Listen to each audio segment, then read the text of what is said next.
Hi there. This is Aldo Pantano with the Connecticut Partnership for Long-Term Care. I work for the state's Office of Policy and Management, where we oversee this special program called the Connecticut Partnership for Long-Term Care.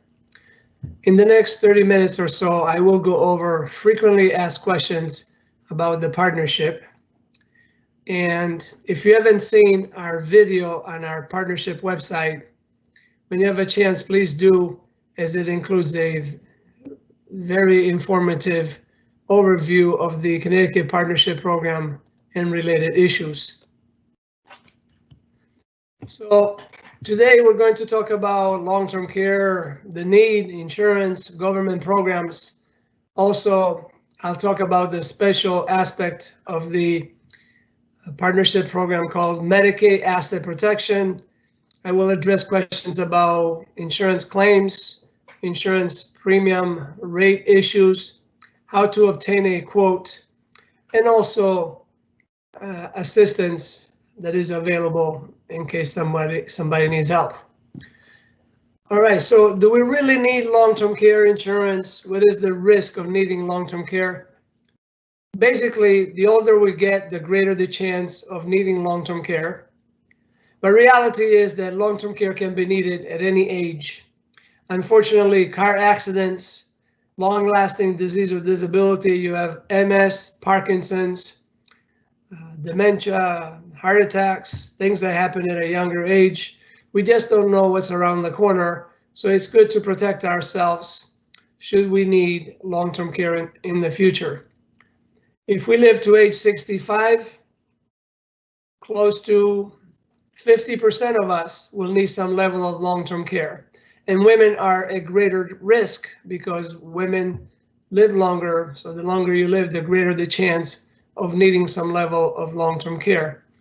According to the Alzheimer's Association, every 65 seconds, someone is diagnosed with Alzheimer's. That's about 500,000 people a year. And with every day, people turning 65, the baby boomers, the need of long-term care will increase significantly. Now, what about Medicare, Medicaid, health insurance, the Affordable Care Act? Don't they pay for long-term care? Well, Medicare was not designed to pay for long-term care. So you first have to be hospitalized for at least 3 days. Let's say somebody has a real bad fall. You're in the hospital at least 3 days, and you have doctors, nurses providing skilled care. Primary purpose is to fix what's broken and send us home as quickly as possible. So on average, Medicare pays for about 25 days, and it's very specific situations. Again, somebody fell down and is in the hospital and then needs rehabilitation for a number of days. In the first 20 days, Medicare pays in full, day 21 through 100. You have a deductible a little bit over $170 every day. And after 100 days, Medicare does not pay for any other long-term care. If you just need help with eating, dressing, walking, bathing, everyday activities, going to the bathroom, Medicare won't pay for it. If you need care 7 days a week, 24 hours a day, Medicare won't pay for it. If you need help because of a cognitive impairment, Medicare won't pay for it. So Medicaid by default becomes the primary payer. And with Medicaid, we have to spend down our assets and qualify as a per person in order to qualify for long-term care through Medicaid. So that's not the option any of us wish to go. And then health insurance, the Affordable Care Act, do not cover long-term care except for some small instances with health insurance, which is simply not enough for true long-term care expenses. Isn't long-term care just about nursing homes? That's a huge misconception because most people rather stay at home, and long-term care insurance may go a long way in helping us with having more options to stay at home. Close to only 15% of people who need long-term care are receiving care in a nursing home. Everybody else is either in home care setting, adult daycare, assisted living, community-based services. Now, what about long-term care insurance? How does it differ from health insurance? Long-term care is not health care. If you fall down, have an accident, as mentioned earlier, you end up in the hospital with doctors and nurses providing skilled care. Long-term care, on the other hand, is assistance with everyday activities such as eating, dressing, walking, bathing, continence, or you need guidance or supervision.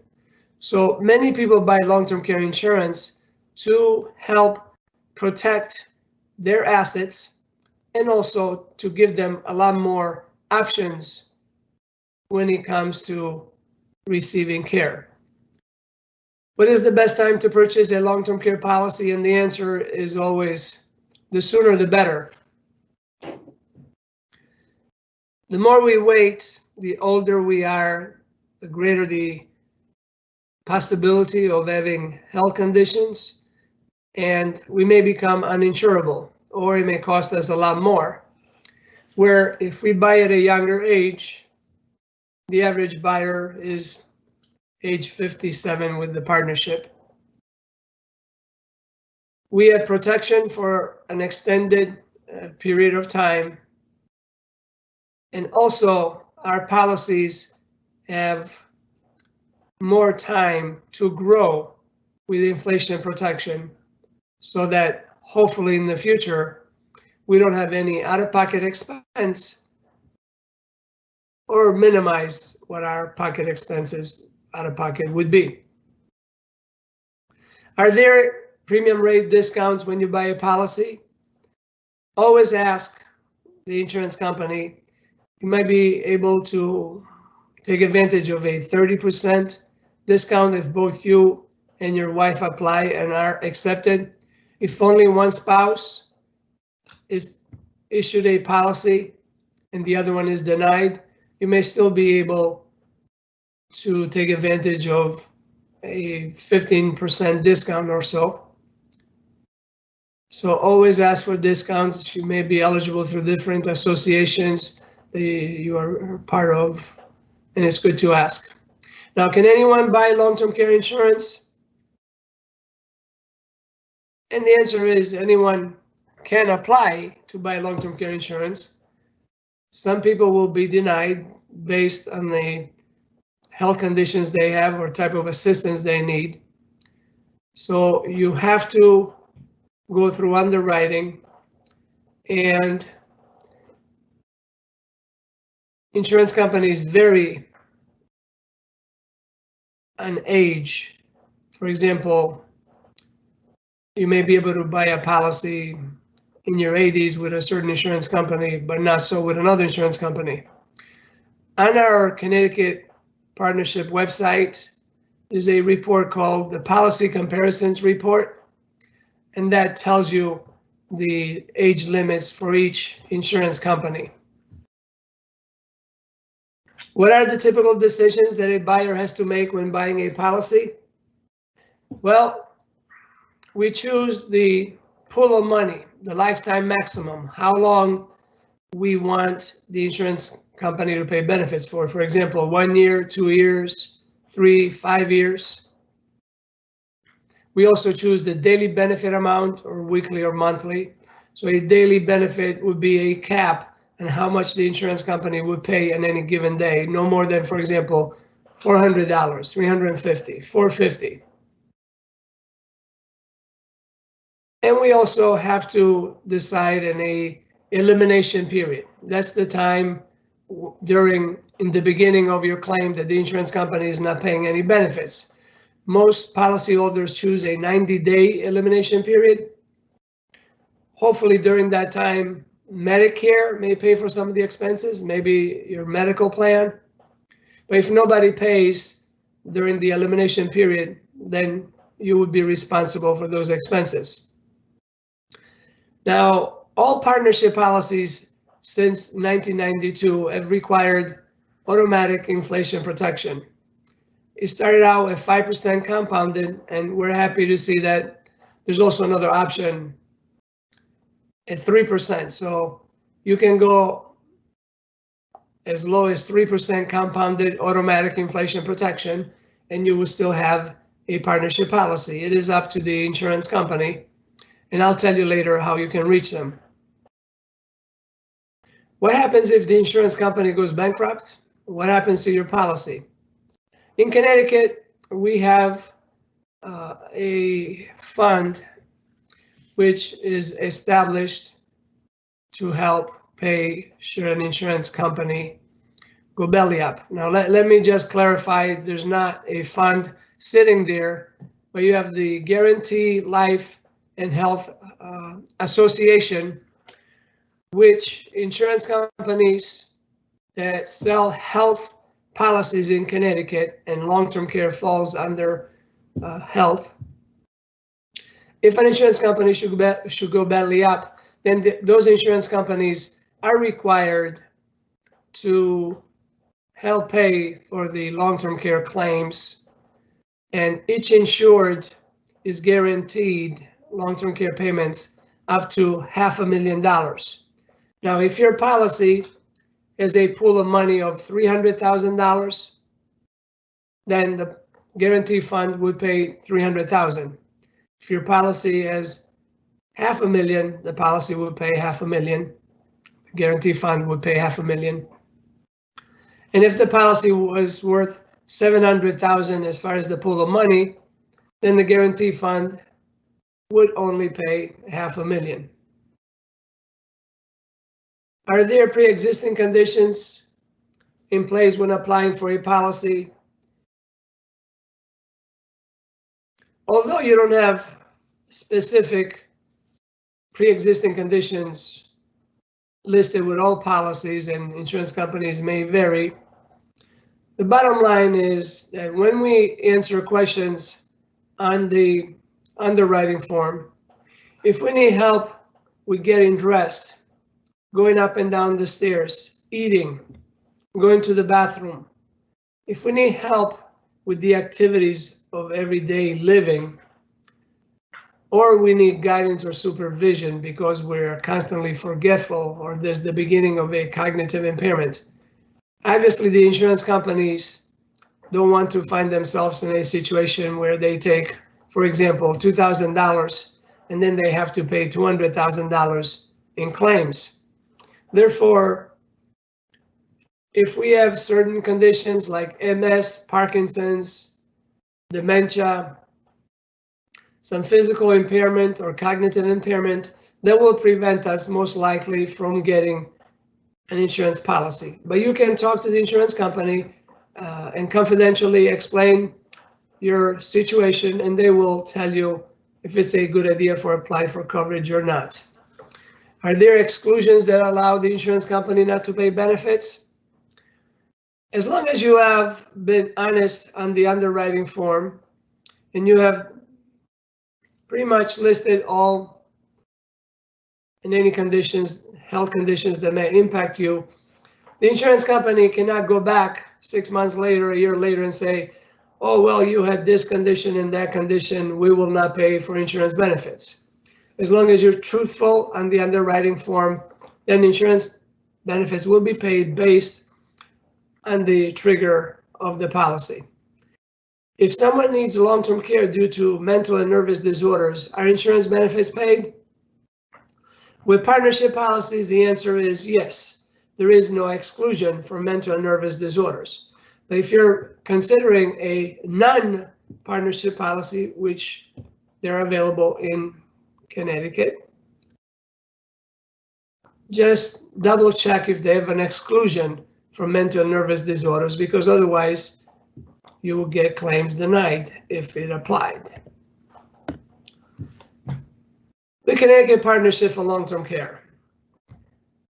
What's it about? How does it work? How does it help us? Should we need long-term care in the future? The state of Connecticut was very innovative and proactive, introduced the partnership program back in 1992. And we're very happy to see today that there are 45 states today that offer partnership programs. The 5 that don't offer them are Hawaii and Alaska, Vermont and Massachusetts, and Mississippi. So what is the Partnership for Long-Term Care program? How does it work? The partnership is a partnership between the state and insurance companies. And the primary purpose is for insurance companies to revise their policies and the way they pay benefits and the way the insurance works so that Connecticut residents can have a policy that has to meet higher standards.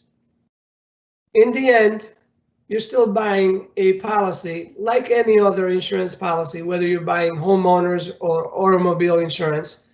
The policy is a contract between you and the insurance company. The state just oversees the program and help to raise the bar so that partnership policyholders in Connecticut would have better protection and more value. How is the partnership different than non-partnership policies? That requires a long answer, but the short answer is regarding Medicaid asset protection. What is Medicaid asset protection? How does it work? Are there limits? When you buy a partnership policy, you have your insurance coverage, and then separately you have what's called a Medicaid asset protection account. And this account starts out as 0, and it does not change until you file a claim and the insurance company begins to pay benefits on your behalf. Every single dollar of insurance paid gives you the equivalent of $1 of Medicaid asset protection. So it's not money changing hands or building numbers in bank accounts. It is a value which will help you tremendously should you run out of insurance benefits, and the state is guaranteeing that by buying a partnership policy, if we run out of insurance, we will be able to apply to Medicaid and protect a lot more of our assets than we otherwise would be able to protect without the partnership. And I'm going to give you some examples. And to the question about limits to how much Medicaid asset protection you can earn, the answer is no. There are no limits, but it comes down to how much insurance you have purchased. So if somebody buys $300,000, they have $300,000 of Medicaid asset protection only after the policy pays out that much. If somebody buys a partnership policy worth $500,000, then the individual has the potential to earn $500,000 in Medicaid asset protection only after the policy has paid out $500,000. We have 4 examples here. On the left side, we have person A, Alice, Bob, Cindy, and Dave. And then you have the assets that each person has. Also the policy benefits through the partnership, how much the policy is paid out or not, and also countable assets on the far right side. That's how Medicaid sees the individual situation. Alice purchased a policy that would pay out $100,000 because she had assets worth $100,000. That's what the insurance agent recommended. If you have $100,000 and you wish to protect $100,000, then you must buy a partnership policy worth at least $100,000. That's what Alice did. 10 years later, files a claim with the insurance company, and $100,000 eventually was paid out. So she has $100,000 of Medicaid asset protection. When she applies to Medicaid, Medicaid says, Alice, you have $100,000 worth in assets. You're single, and all these people are single, to keep it simple. Normally, a single person must spend down assets to $1,600. But in this case, Alice has $100,000 of earned Medicaid asset protection. Therefore, from Medicaid's perspective, she has zero countable assets. So at this point, Alice can transfer assets immediately, which is what she did, transfer to her daughter. And then she went on for 4 more years, needing long-term care through Medicaid. So once you earn Medicaid asset protection, you can take those assets, give them all away, or keep them, or spend a little bit at a time. It is totally up to you. Medicaid will not say you have to do this or that with the protected assets. Bob here, same example, except he has $200,000 in assets, buys a policy that would pay out $200,000. When he runs out of insurance, he still needs care, files with Medicaid, and Medicaid says, Bob, you have $200,000 in assets. You have earned the right to protect $200,000. So from Medicaid's perspective, Bob has zero countable assets. Now, if Bob keeps $200,000 and a year later that grows to $220,000, the difference of $20,000 must be spent down because you only get to protect the original amount of insurance that you had purchased and what was paid out. If Bob was married and had transferred assets to another person, friend, spouse, neighbor, religious organization, and then Medicaid would look at renewal and see that Bob had zero assets, then at that point, Medicaid would not question what happened to those transferred assets, and it would be seen as having zero countable assets. Cindy here is an example of the equity of the program. She has $1 million. She decides to buy just a $200,000 policy, and 15 years later, unfortunately, she needs help with long-term care, files a claim. The insurance company approves and pays $200,000, which means that she has earned the right to protect $200,000. Excuse me. She still needs care, files with Medicaid. Medicaid says, you have earned the right to protect $200,000. You have $1 million.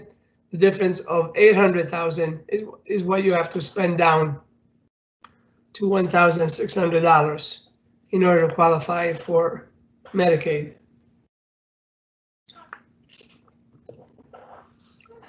David is someone who has not purchased any long-term care insurance, figures que sera, sera.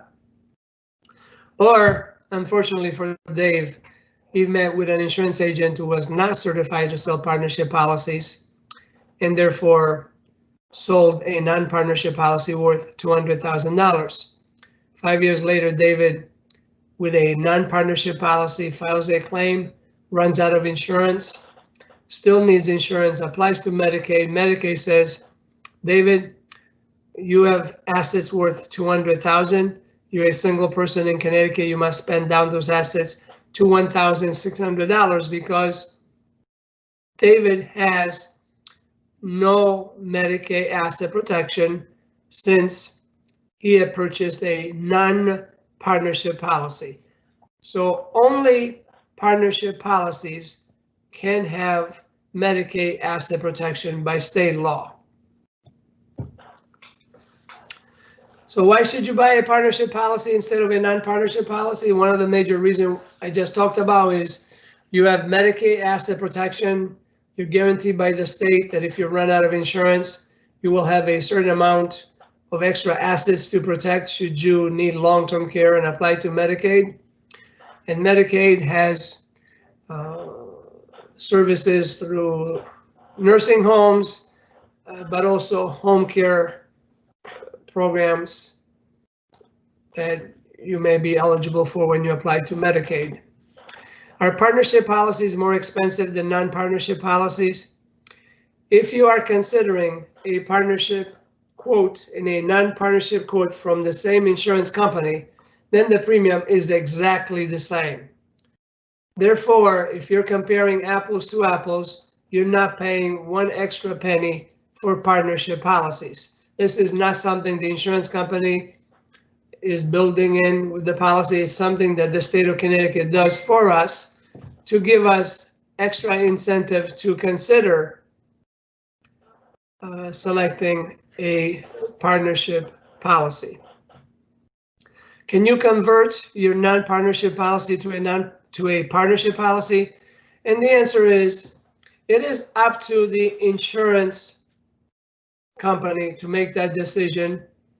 What we have seen is that if you bought a policy maybe 3 months ago and you have a rich policy that includes all the requirements of partnership policies, then you can ask the insurance company. They may be willing to allow you to transfer or convert from non-partnership to partnership. But in general,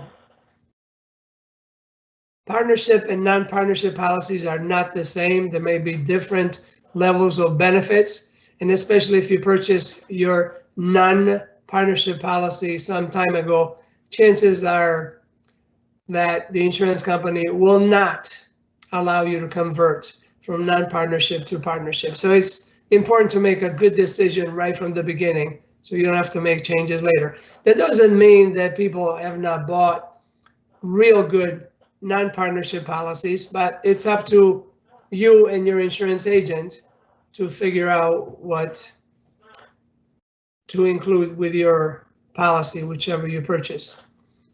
You have to be a Connecticut resident to buy a partnership policy. The answer is yes. You have to provide a bona fide Connecticut address on the application. It doesn't mean you live here the entire year or that you pay taxes here, because after a policy is issued to that bona fide Connecticut address, nobody is tracking where you live, where you move to. Therefore, you have to be a Connecticut resident when you buy a partnership policy. And then at another point in time, we'll tell you a little bit more shortly. What happens if what happens to your policy if you move to another state? Well, first thing that happens is your address changes. You tell the insurance company. And then you have this contract, the Connecticut Partnership for Long-Term Care Policy, that you have taken with you in another state. All the insurance companies pay anywhere in the country where you live. So whether you live in Arizona or Florida or Washington, New York, or Connecticut, you still have the Connecticut Partnership policy with you, and will pay benefits based on the contract and policy provisions that you have purchased. All right, so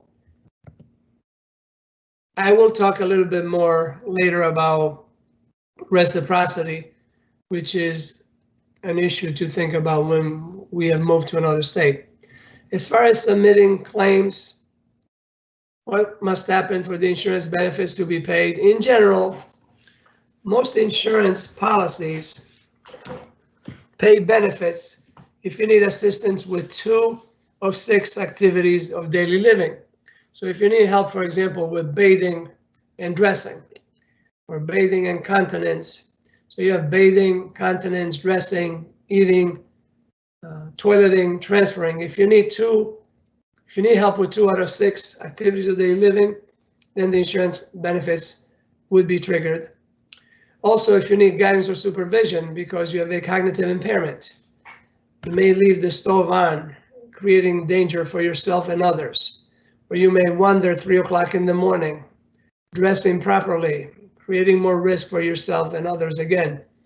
So that's when the insurance company pays benefits. It's based on 2 separate insurance benefit triggers. Is the claim process different for partnership versus non-partnership policies? What about home care claims?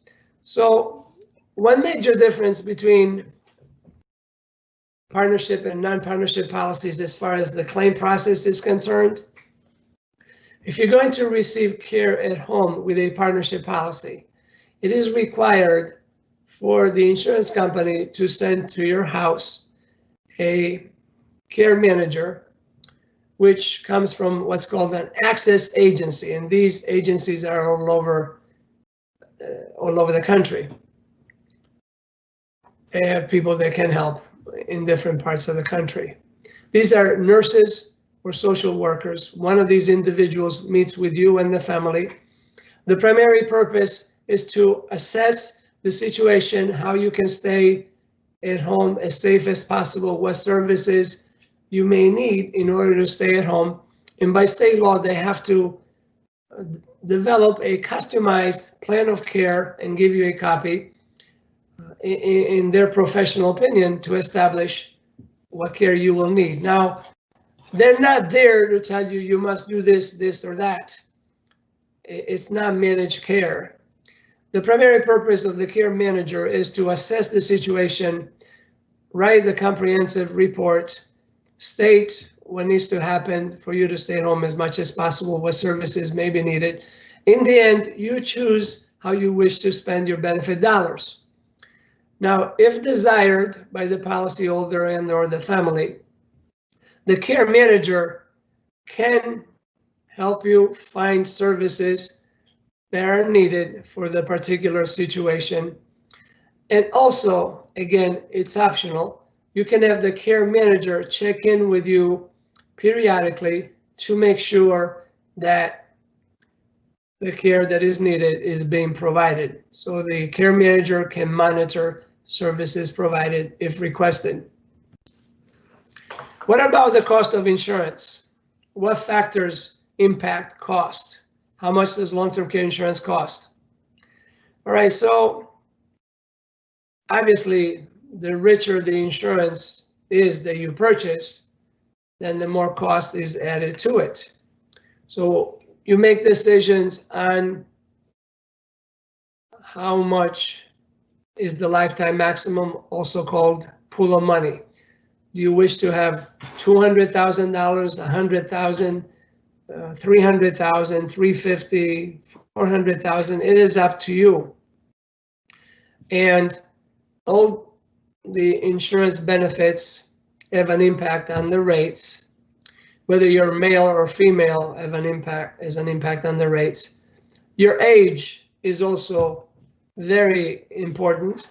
As I mentioned before, the younger we are, the more affordable the insurance it is. Health may impact the cost of insurance. And we cannot tell you today, you will pay $2,500, she will pay $3,700, this person pays $4,150, this other one pays $4,000 a year. You need to contact the insurance companies and ask them to provide you a quote. The question that you need to ask is, if you're single or married, how much assets do you really wish to protect? And feel free to ask the insurance agent to provide as many quotes as you like so that you can see the range, the difference between $150,000 versus $300,000. You also need to ask for a daily benefit amount. A $400 daily benefit will cost more than $300 daily benefit. By getting quotes with different options, you'll be able to find what is most comfortable to you as far as the cost of insurance. And then the question to ask is it worth for me to spend over the next 15 years, for example, $20,000, $30,000, $40,000 that would eventually protect as much as perhaps $200,000, $250,000, $300,000 if I need care in the future. Will your premiums go up? You may have heard that premium rates have gone up a lot over the years. About 10 years ago, we had never heard of insurance rates premium going up. Unfortunately, starting about 10 years ago or so, insurance company started to ask the insurance department to consider allowing them to increase rates. Bottom line is the claims have been much higher than expected than what they priced 26 years ago or so. And different assumptions were not in line with reality. For example, how much interest would be earned and how much lapses there would be.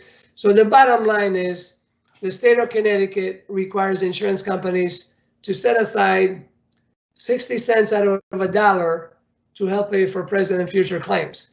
And if the insurance company, including data from Connecticut and other parts of the country, if the insurance company can prove that at the rate that they're paying claims, they're saving 40 cents instead of 60 cents, then there's a problem and rates need to be adjusted.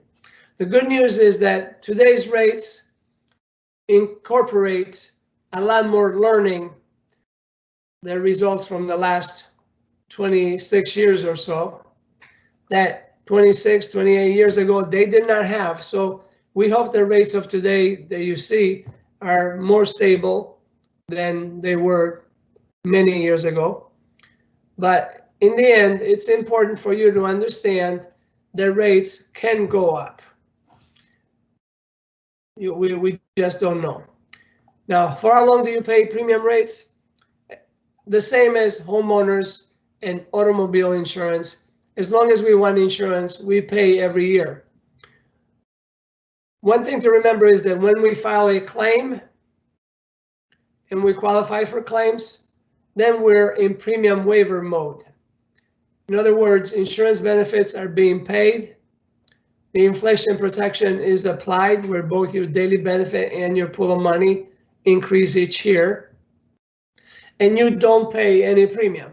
Depending on the insurance company, premium is waived sometimes immediately, sometimes after 30 days you have received services in a nursing home or home care.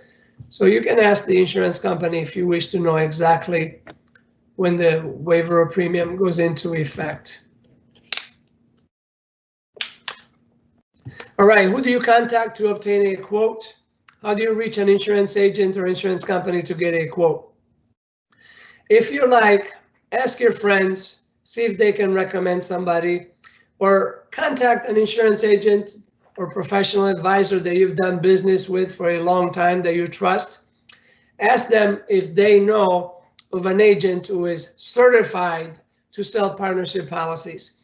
It's important to stress that you wish to speak with someone who is certified to sell partnership policies, because otherwise they'll send anybody and they'll try to sell you whatever they're licensed to sell, which could be a non-partnership policy only. What you have here, who are the insurance companies selling partnership policies these days? And there are three of them: Bankers Life and Casualty, Genworth Financial, Transamerica Life. Here you have the links for each insurance company. You can go on the website link and request on it to have somebody contact you.